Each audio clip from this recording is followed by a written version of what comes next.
Marxism is a political philosophy associated with Karl Marx, and today we are going to go through the basics of this theory.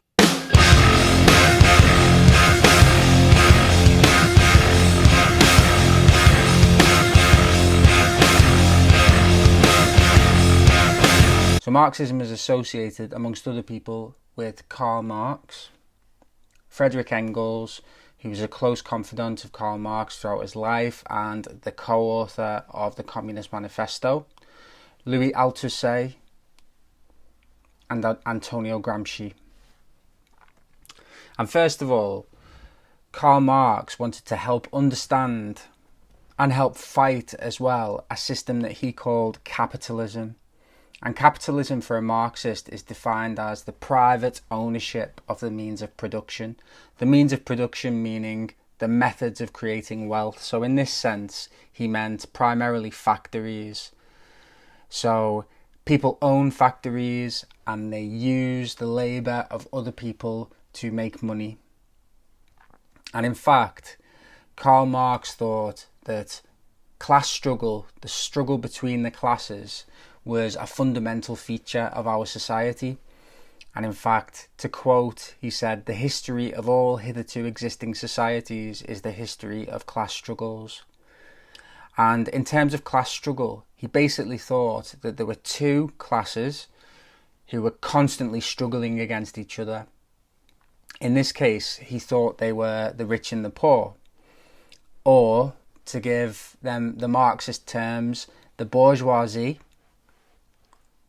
or those who owned the means of production, so factory owners, the rich, business people, and the proletariat, the workers, the people who had to sell their labour and work in factories in order to live. And basically, Karl Marx thought this system, the system that he called capitalism, was fundamentally unfair. It was based on oppression. It was based on conflict between these two groups, between the proletariat and the bourgeoisie, and it was so unfair that eventually this could no longer exist because the proletariat just wouldn't put up with this anymore. So in Marxist political philosophy, they talk about the base superstructure model.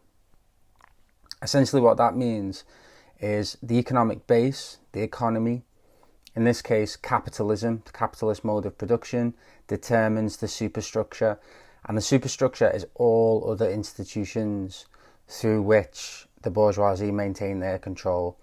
And they do that through spreading ideology, through spreading a set of false beliefs that then reinforce capitalism as an ideology, legitimate, in Marxist terminology, capitalism. So these institutions, the family, religion, etc., spread ideology that kind of maintains capitalism. So for example, Karl Marx referred to religion as the opium of the people, because what it essentially does is it dulls the pain of capitalism, dulls the oppression that the proletariat face, and therefore allows it to continue as a system. And all of these parts of the superstructure, these institutions, maintain a sense of false consciousness. So false consciousness is the opposite of class consciousness, and essentially what it means is the idea that you think capitalism is fair. You don't see the true meaning of capitalism. So for example, as a worker, you might think, I only deserve this job, or I don't deserve a better job, or capitalists, the bourgeoisie, they came up with a good idea and therefore they deserve to make profit from my labour. That's false consciousness. One day what Marxists hope and they expect is that the proletariat will realise their true position, realise that they're being oppressed, and then overthrow capitalism. Another problem with capitalism for a Marxist is alienation. And essentially what that means is being separated from your product, being separated from your true sense of self as a person. Because in capitalism, what happens is that our jobs are not satisfying. They're broken up into their component parts, so we only do a small part of it.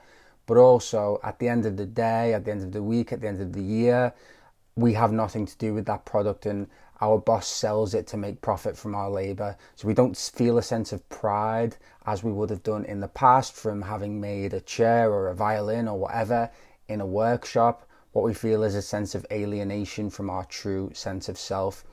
And we can see that, I guess, in jobs today, for example, in McDonald's or in factories, or we can see that potentially jobs might be alienating. And as I've said, for a Marxist, because the system is so unfair, so oppressive, so designed to exploit one group for the benefit of another group, that it will eventually end, because the proletariat will no longer put up with it. They will decide to revolt and have a revolution to overthrow capitalism, and that will lead to communism. So communism for a Marxist is the ideal system, and it's defined as abolishing the private ownership of production. So what happens in a communist society is essentially the government or the state owns all property, owns all businesses, and controls the economy so that it can benefit everybody.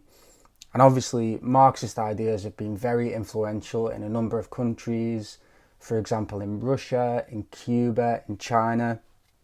What they did, they used Marxist ideas to instigate communism as a system in those countries. And some of those countries still are communist, for example, in name, China, Cuba, etc.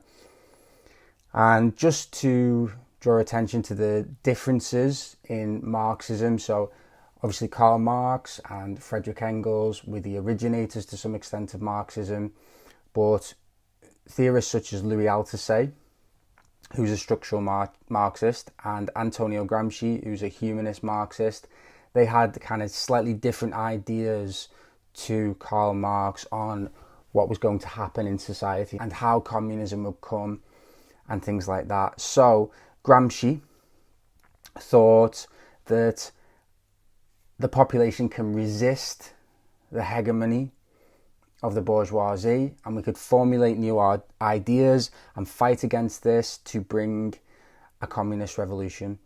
Whereas Althusser was much more pessimistic. He was a structural Marxist, and he believed everything about our lives was determined by the structure of society, by the economy.